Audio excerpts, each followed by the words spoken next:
bruh. Look at this dude. Wait till you see the. No, no, no, no.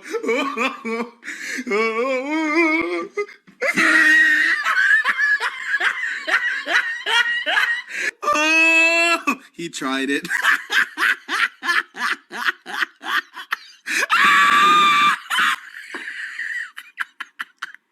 Oh, no, no, no, look at this one.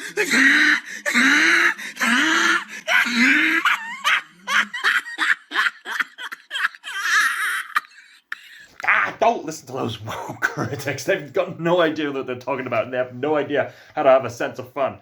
Ain't that right, Plant Buddy? Oh, he tried it.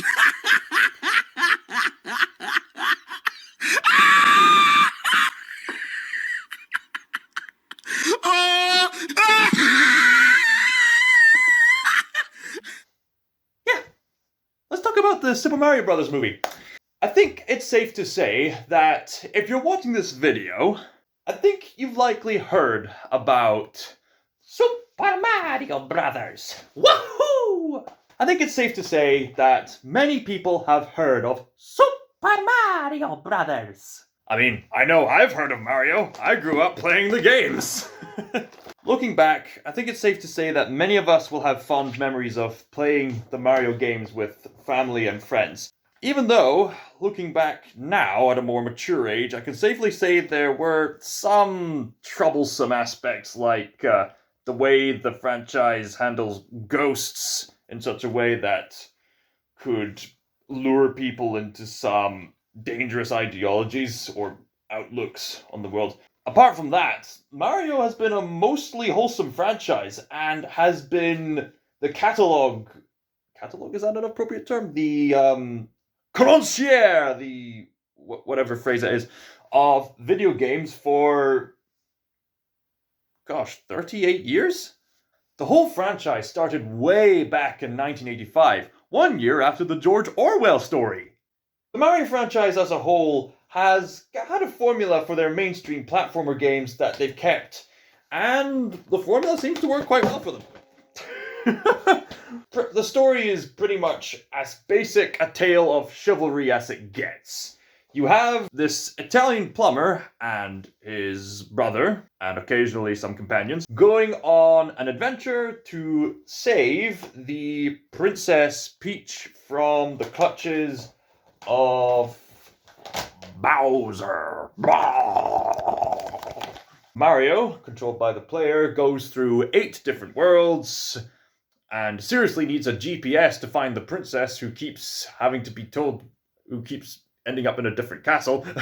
And you win the Mario games by eventually reaching the final castle and defeating Bowser. As Mario, and by extension you, make your way to Bowser, you have to go through different obstacle courses, and along the way you can collect these different plant-based power-ups to help assist you on the way. So, when the time came for another adaptation of the Mario movies, a lot of people were interested, to say the least, because video game adaptations in movie form within Hollywood have not exactly had the best history. The last time people tried to make a movie adaptation of the Super Mario Brothers, it didn't go very well. In fact, that other Mario movie with Bob Hoskins was so notoriously bad, it prevented Nintendo from even trying to make another attempt at an adaptation for at least more than 2 decades. That's a Goomba! That's a Goomba! That's not a Goomba! Goombas are meant to be like the bad versions of the mushroom power-ups. Yeah, let that sink in. Video game adaptations in movie form have not had the best reputation.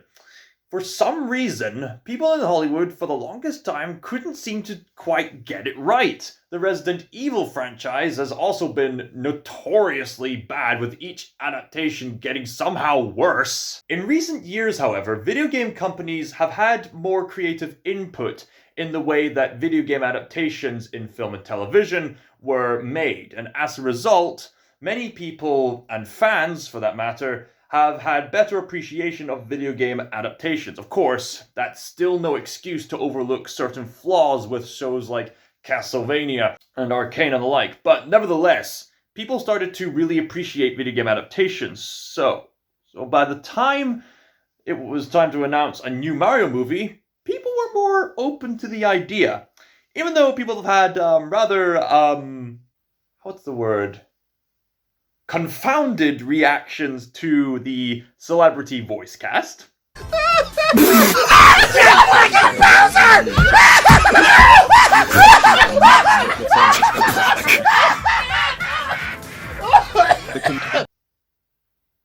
Brings back memories. Despite the initial reaction to the bizarre casting, people were open to the idea of a Mario adaptation when they saw the first advert. And going into the movie, people were not expecting anything with a deep plot, especially when it's made by Illumination, an animation company who, up until now, has been known to play it largely safe when it comes to their animated products, for better or for worse. But it seems to make sense for Nintendo to collaborate with Illumination, because Illumination have made mainly family or young children-oriented movies. And, seeing how Illumination is in line with Universal, Universal has established a Mario-themed theme park in Universal Studios, in collaboration with Nintendo. So it probably wouldn't surprise me if this movie was a big glorified theme park advert. So with all that said, is the Mario movie actually good? Well, when I was watching it with my friend and my family, I think my sister said it best by the time we finished watching the movie. This movie is not going to win an Oscar or a BAFTA anytime, but it's a lot of fun. So how was the movie overall? I think my sister said it best after she and I and another family member and a friend of mine went to see the Mario movie in the cinema. She said, "This movie is not going to win an Oscar or a BAFTA anytime soon, but it's a lot of fun. I guarantee you, this is probably the most fun family film that people have had since Puss in Boots: The Last Wish." Now, let us examine the collaboration between Illumination and Nintendo as we examine the Super Mario Bros. Movie with some real wine. Yes, I am drinking real wine from this cup I got from my friend who I saw the Super Mario Bros. Movie with. Aha. Bruh. Oh, okay. Yeah, sure. Drink up. Yeah.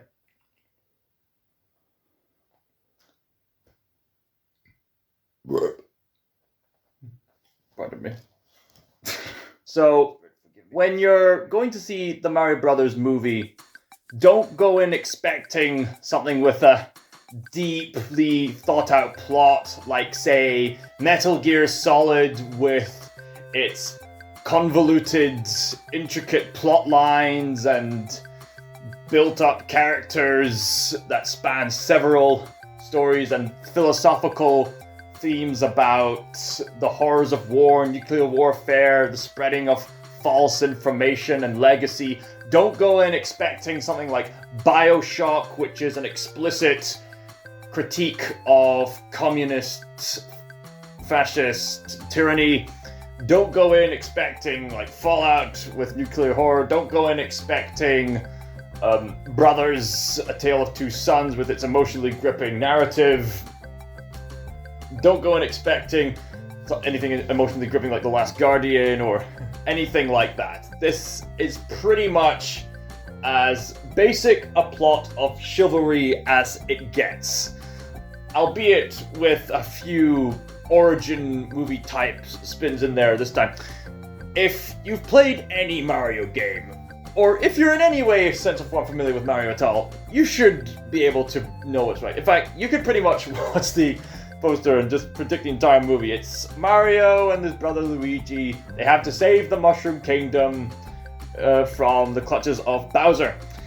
Except this time, Peach, the princess, has a bit more authority this time, as compared to most of the games she's in, as far as we're aware.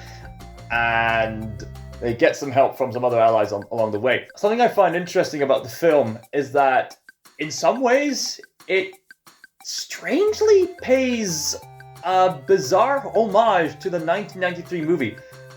It seems that even Nintendo are aware that the 1993 movie was terrible, but in some ways they pay homage to that in a sort of loving way by having Mario and Luigi be the Brooklyn plumbers in Brooklyn, and as well as doing their plumbing business, and then having the whole plotline of going into the sewers to go into an alternative world. That plotline in this movie has a lot of similarities with the 1993 movie, which is quite interesting. And there's some other similarities too. There's even a whole plotline where they have to stop Bowser, and then they all get transported back to Brooklyn temporarily. The difference is that this movie is much more faithful to the source material. Now, I suppose you could make the argument that you don't necessarily have to be faithful to, you don't have to be fully accurate to the source material to be worthy of people's time. I mean, take a look at Joker from The Dark Knight, for example.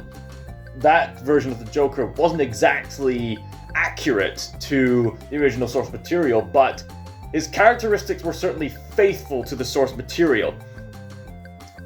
But even still, this movie is just a big love letter to the Mario franchise. I mean that. This movie is honestly a big love letter to the Mario franchise. And there's something in it for everybody. Whether you're being introduced to Mario for the first time or you're familiar with Mario, especially if you're familiar with the Mario games, you're going to be jumping on your chair like, oh, it's this bit from the games! It's this bit from the games! Ah, they did this sound effect! Ah, it's this! Ah, it's that! So, if you're a Mario fan, especially if you're familiar with the history of the Mario games, or even if you've played the Mario games more importantly, you're going to catch on to certain sound effects, certain character designs, certain cues in the orchestral renditions of songs and musical tracks from the Mario games. You're going to catch on to certain locations and certain power-ups and certain things like that. There's almost every mainstream Mario game has some kind of reference or something like that within this Mario movie. If you're a fan of the Mario games, you're going to catch on to certain cues from previous Mario games, certain sound effects especially, certain locations, certain power-ups, certain characteristics, certain animated maneuvers, certain musical cues, which are orchestral renditions of tunes and musical tunes from the previous Mario games. There's something in it for everybody. As a result, combined with the structure of this plot, with it being a rather wholesome family movie compared to everything else that we've been getting these days, I must admit, it's a really fun movie. This movie is not going to be perfect, and people could still point out some problems with the Mario franchise as a whole, even outside the movie, but the movie by itself shouldn't have too many problems for now. With a movie with such a simply structured story, I guess it's all a matter of delivery at the end of the day. With a film with this basic of a structure, most of the film depends on the way it's presented, and this film is brilliantly presented for families during this springtime. It's colorful, it's vibrant, and it is beautiful to look at. Now, something I find interesting about this particular animation style, we're living in an age where Disney in particularly, as well as Hollywood in general, are trying to aim to make their animated movies as photorealistic as possible. But the trouble with photorealism is that it risks the boundary of the uncanny valley. So there is some beautiful details in this Mario movie, and yet photorealistic is not the right term to use for the Mario movie. I'd say detailed is more of a better description for how the animation looks, because Mario is meant to be cartoonish to appeal to a broad demographic. And the way that it's detailed really enhances the vibrancy of this cartoonish presentation. the hairs, the textures of like the skins, especially Bowser's like lizard skin, is really impressive to look at. Some of these models, people are debating if they're better than their gaming counterparts or not. There is a wide debate on the internet as to whether or not certain models are better in the movie or in the game. There's some people leaning on the, either side of that debate, but I guess that's a topic for another time. I suppose speaking of the characters, we should talk about what many people have been raving on about ever since the cast list has been announced. At first, many people, including myself, thought it odd that Charles Martinet, who I've met, God be with him, we thought, why wasn't Charles Martinet cast as Mario? But after watching the Mario movie, a relative of mine said it was quite thematically appropriate, I'm paraphrasing here, that Charles Martinet was in a way passing down the torch to Chris Pratt as Mario, because Charles Martinet plays as Mario's dad, Mario and Luigi's dad, as well as the granddad in the family. That's another thing I actually liked about the Mario movie, the fact that it explains certain backgrounds of certain characters to an extent that we never really get to see in the games. We get to see Mario and Luigi's family, and the fact that they are Brooklyn Italian. They are an Italian family moving to Brooklyn, so of course there'd be this family who's getting used to these different accents. Or their plumbing advert, in which there was a rap song that was actually from this old Mario show that played in the 90s. As well as this funny joke where this woman, voiced by someone who used to play Princess Peach, was reading a line off script and then began to go like, what? That was funny.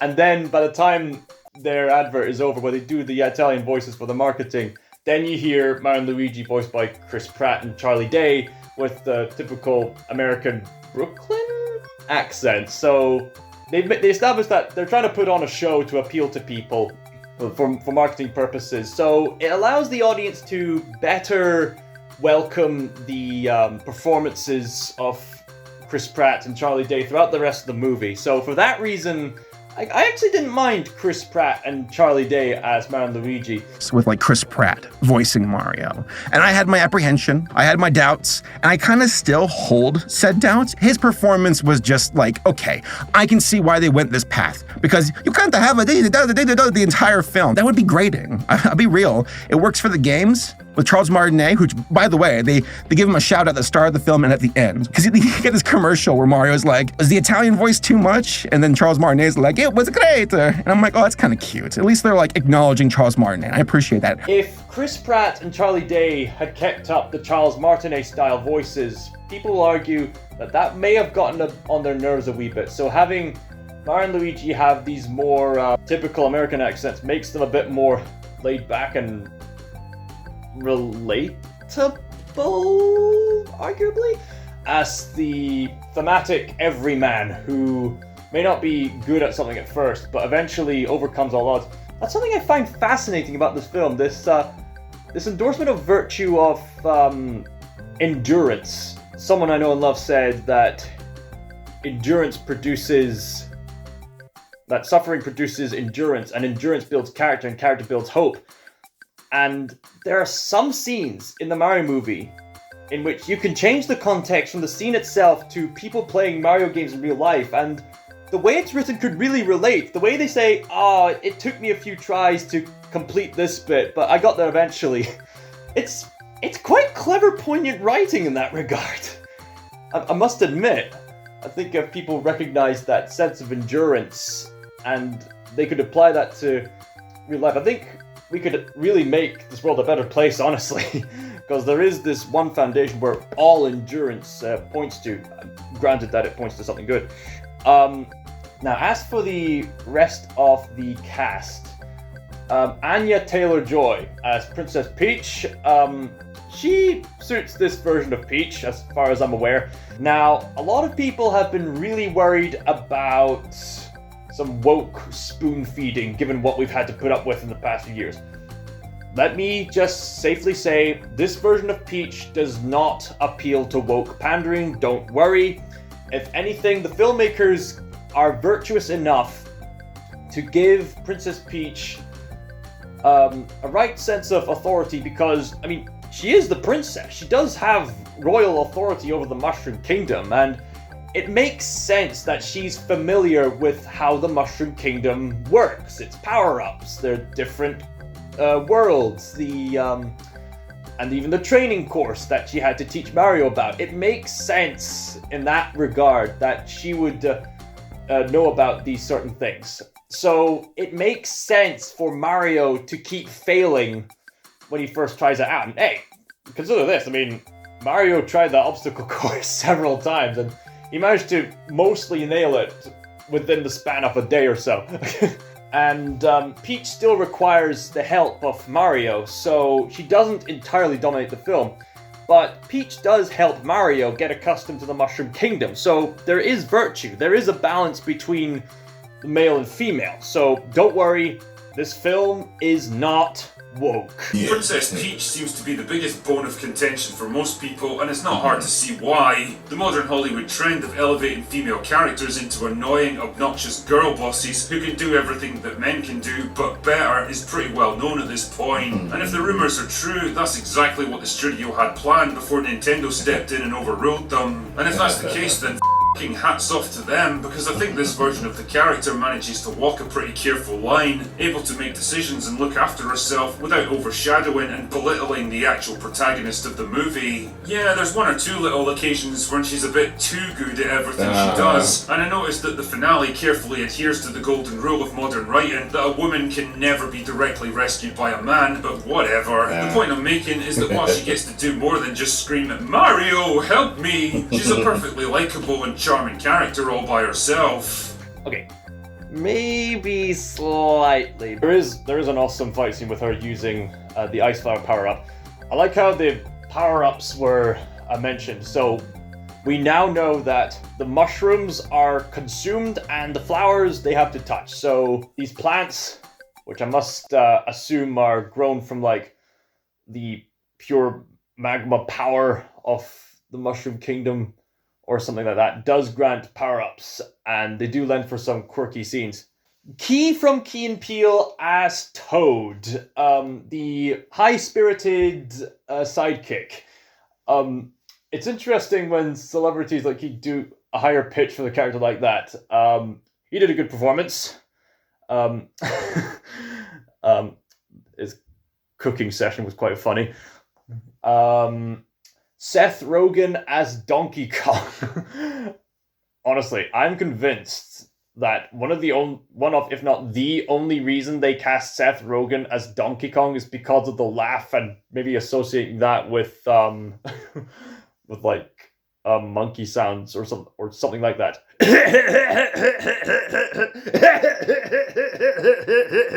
I think Seth Rogen's fine for his role. I think a lot of people think, why did they cast Seth Rogen as Donkey Kong?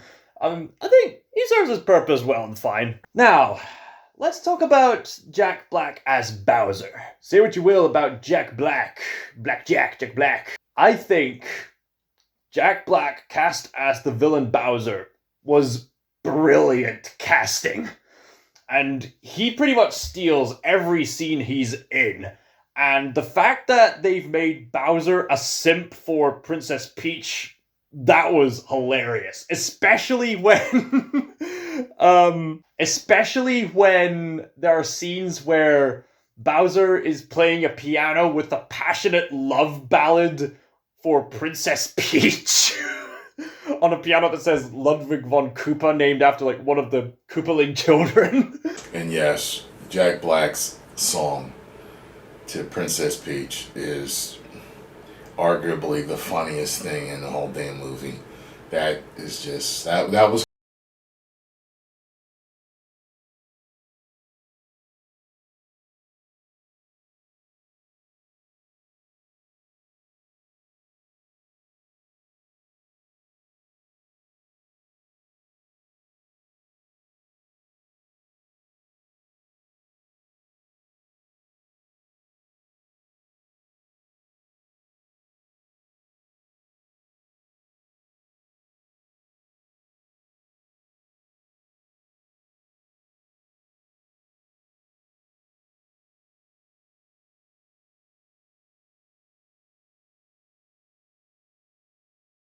Jack Black is usually associated with the enthusiasm and energy he puts into his performances. Like, the piano number is made even more hysterical. Just type up Peaches, Jack Black. You can thank me later. Peaches, peaches, peaches, peaches, peaches, peaches, peaches, peaches, peaches, peaches, ah! Love you, peaches! And then me and the other people watching the film with me were really really well pleased with when Bowser said to one of his minions, "Jam with me," and he starts playing the underground theme, doodle doodle doodle, and his evil sorcerer minion plays the piano and goes bling bling to indicate the coin sound effects in those levels, doodle doodle doodle. And then that leads to another gag when he slams the piano on the galaxy. It's really funny stuff. I know there are some people out there that complain that they've made Bowser too much of a simp, but honestly, I think that just adds to the comedy. There are so many references to the movie. Honestly, they've re-established like the Mushroom Kingdom in a sort of way that a lot of people would probably say they'd want to go there. I know I've said previously that the Mario franchise has some moral problems looking back, but looking at the Mushroom Kingdom, especially in the context of this movie, I can understand the appeal of certain virtues that grab so many people from the West and the East, which is interesting given how this is a collaboration between the West and the East, and which is even more astonishing given how Illumination was able to stay so faithful to Nintendo's game, given how Nintendo was probably breathing down their necks to get it right. You can sense the virtues of family, more emphasis on brotherhood, even though that could have been handled better in the movie. You get the sense of fun from playing the previous games, even if the movie itself is not perfect.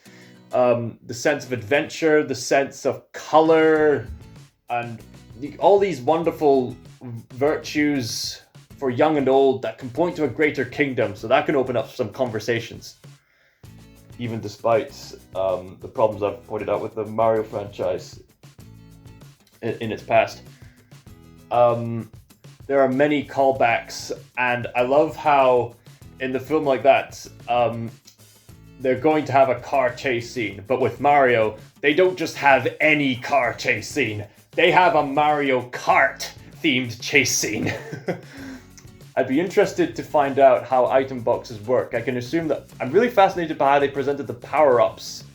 They were like these plants that presumably grow from the Mushroom Kingdom, and they must have some kind of hyper science behind these power-ups. I'd be curious to find out how the item boxes work, because from what I've seen in the Mario movie, there might be some Alice in Wonderland logic to these power-ups, but from what I've seen, these plant power-ups that Mario consumes, as far as I'm aware, have been grown perhaps by some mega science within the Mushroom Kingdom. Maybe like the soil enriches the plants to grant power-ups, and the plants have these power-ups that are akin to like the hyper nature of My Hero Academia's world building or something like that. And these quirks are so powerful they grant the user some temporary abilities unless they get hit. That would be cool if the power-ups and item boxes were explained on a scientific basis. I think that's legitimately how they would work. Yeah, I really liked the Mario Kart chase scene and many other callbacks to the Mario games. There were other callbacks specifically in how characters were fighting and platforming, especially when the camera would pan from a 2D perspective as if you were watching some professional speed run a game or something like that. There's a few other callbacks, and it's a love letter to Mario's history as a franchise, as a brand, even including characters like Spike from the Wrecking Crew. Like, a lot of people won't even know who this character is, but this is meant to be a character from one of the really old Nintendo Entertainment System games. We even have a scene of Mario playing a Nintendo Entertainment System game called Kid Icarus. These warp pipes would be something like wormholes with probably hyper technology to get people to transport. And how the bricks float, we don't know, but perhaps there's some cool gravity stuff going on. But I can just speculate. Although, other things we're speculating on the movie, I like how I've said before that the movie delves into some character backdrops that are never really explored in the games. Like, Princess Peach recalls that she doesn't really remember who her parents were. She just remembers arriving at the Mushroom Kingdom and being lovingly brought up by the Mushroom people.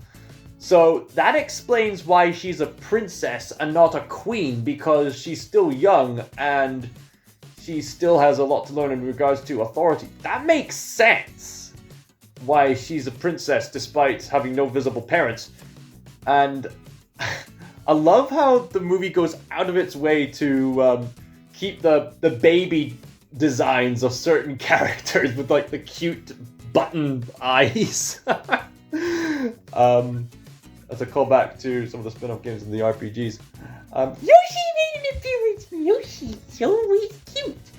There was an after-credit scene that I missed, but apparently there's a Yoshi egg, so there's gonna be more. There's gonna be a Luigi's Mansion spin-off. Hopefully things won't go morally astray when it comes to that film, so just keep an open mind. I also heard that due to the box office success of this film, there's plans to make Donkey Kong a spin-off as well. I suppose that's another interesting thing about the film. The fact that the film pays homage to the Donkey Kong series as well, because Donkey Kong as a character has had an integral role to play within the Mario franchise, as much as Luigi, which would explain why Donkey Kong has a significant portion of the movie is trying to save the Mushroom Kingdom with Mario. It makes sense for them to team up together because Mario and Donkey Kong have had a history together throughout video game history, even as far back to one of the very first iterations. But the Donkey Kong game even makes an appearance in the arcade game back when the character who's meant to be Mario was known as Jumpman. And yes, Mario does jump way better than Bob Hoskins. No offense to Bob Hoskins. I hope he's resting well. What else is there to say? I mean, I could go on and on and on about all the little Easter eggs and all the hidden nooks and crannies that are callbacks to other Mario games, or how the fact that there's two people piloting certain carts is a callback to Mario Kart Double Dash. I could mention how the fact that they were able to customize their carts is akin to the more modern Mario Kart titles, or the way it glides, or the fact that the gorilla who greets Peach and Toad and Mario at the entrance is akin to Funky Kong with the tone of his fur, his clothing, and his sunglasses. Was that Funky Kong or not? It probably was, my family suggested. There's even a few jokes. There's this dog. This dog has nothing to do with the Mario games apart from being in this movie. He's just an addition by elimination. But there's a joke with the dog, and it's honestly there's a joke with a dog by the end, and it's a really well built up joke as far as I'm aware. Yeah. What else is there to say? Great world building. I suppose, given the history of video game adaptations in recent memory, I suppose this should be a lesson to anybody else wanting to create video game adaptations, because even when Hollywood was making terrible video game adaptations, the people who were making good video game adaptations mainly consisted of people on the internet, because there you have people who actually care about the source material.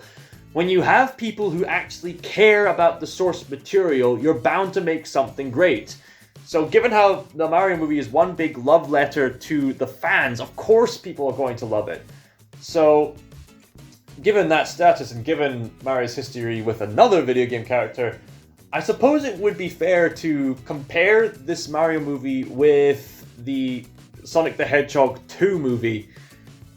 Comparing those movies can be quite interesting, because many people would say, well, the Mario movie does a far better job at being a love letter to the fans, to the point where if this movie was considered canon to the Mario franchise as a whole, I don't think I wouldn't mind, honestly, if that was the case. I think that would be quite a suitable origin story for Mario and Luigi and friends. The Sonic the Hedgehog 2 movie, even though it's not canon to the games, I think the Sonic the Hedgehog 2 movie does a better job at being a movie in regards to its structure. You see, the Mario movie does have a few flaws with its pacing, and whilst it will certainly be entertaining for the children, and that there's no scene that wastes any time, there's rarely any scene to just slow down and just let characters be characters. I mean, there are some, but they're few and far between. This rather fast-paced movie. I think Sonic 2 had more of that. And as a result, the Sonic the Hedgehog 2 movie did a far better job at delivering its thematics with its more efficient character building, especially with Knuckles and his character growth. I think the Sonic the Hedgehog 2 movie does a fair better job with character building and thematic delivery in regards to its structure. So whilst the Mario movie does a great job with being faithful to the source material, undeniably, and I think for the most part has earned the box office success, especially in light of all the woke garbage that we've had to put up with. I'd say the Sonic the Hedgehog 2 movie works better as a movie, but the Mario movie works better as a love letter to its respective franchise than the Sonic the Hedgehog 2 movie. So both the Sonic the Hedgehog 2 movie and the Mario movie have their ups and downs in regards to how they're being adapted. And obviously people are going to say that the Sonic franchise has a better story than the Mario franchise. Like, even when Sonic's made bad games, their stories were always more interesting with their edginess and with the fact that they were at least willing to try to make something that people would remember. Whereas the Mario franchise has always been narratively stagnant and just doing the same thing over and over again, with some mild exceptions, especially with their RPGs, if you don't mind me saying. So I hope that we can get not only great video game adaptations, but hopefully some that can be morally virtuous, as well as video game adaptations that can somehow work their stories within the context of movies and television. Because one of the difficulties of making a video game adaptation, apart from being faithful to the source material, is also that unique element of so how would I rate this movie overall? As I'm recording this, I'm probably going to have to double check on how I reviewed the Sonic the Hedgehog 2 movie as of recording this. This movie is not going to be that great, but given all the silliness we had to put up with Hollywood, this is a refreshing break. Hopefully we can get more collaborations with Japan in the East, because Japan is full of people who understand the intricacies of storytelling. As of recording this, I should really double check on my review of Sonic the Hedgehog 2 on the scores, but for now, I think I'm gonna give the Super Mario Brothers movie an, let's see, how about an 8.9 out of 12? 8.9 out of 12? Hold on a minute, sorry. Nostalgic comedy, 9 out of 12? 8.9 out of 12. It's a fun movie, and if you want to go see it, just keep in mind any concerns, but it's a family movie, it's a fun movie. Yeah, fun movie. ScotsThinker signing out. Holy Trinity be with you all.